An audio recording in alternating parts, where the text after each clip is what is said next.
ఈ రోజున మనకు అధికమైన మేలు చేయాలంటే మనము మొదటిది తలాంతులను వాడుకోవాలి.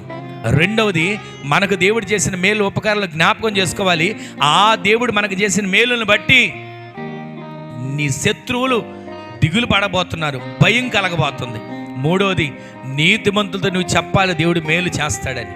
ఆ నీతిమంతుడు మన కోసం రక్తం గార్చాడు, ఆ నీతిమంతుడు మన కోసం ప్రాణం పెట్టాడు, ఆ నీతిమంతుడు మన కోసం ప్రాణ త్యాగం చేశాడు, కొరడాలతో కొట్టబడ్డాడు, వీపంతా చాళ్ళగా దున్నబడింది. ఆ నీతిమంతుడు నీకు మేలు చేస్తాడని నువ్వు చెప్పాలి. ఆ నీతిమంతుడు సమాధి చేయబడ్డాడు, కానీ మూడో రోజున మృత్యుంజయుడిగా లేచాడు. ప్రపంచంలోని తెరిచి ఉన్న సమాధి యేసు క్రీస్తు ప్రభుల వారి సమాధి, ప్రపంచంలోని ఖాళీ సమాధి యేసు క్రీస్తు ప్రభు వారి సమాధి అని ఆ నీతిమంతుని గురించి నువ్వు చెప్పాలి. నాలుగోది, ఎవరికైనా మేలు చేయాలనుకుంటాడో వారి యందు దేవుడు ఆనందిస్తాడు.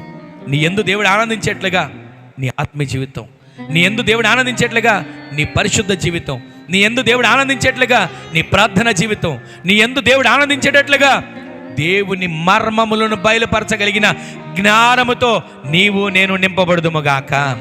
ఆకాశం నుంచి స్వరం వినబడుతుంది, ఈయన నా ప్రియ కుమారుడు, ఈయన యందు నేను ఆనందించుచున్నాను అనే స్వరం నీ గురించి నా గురించి వినపడేట్లు సహాయం చేయనుగాక.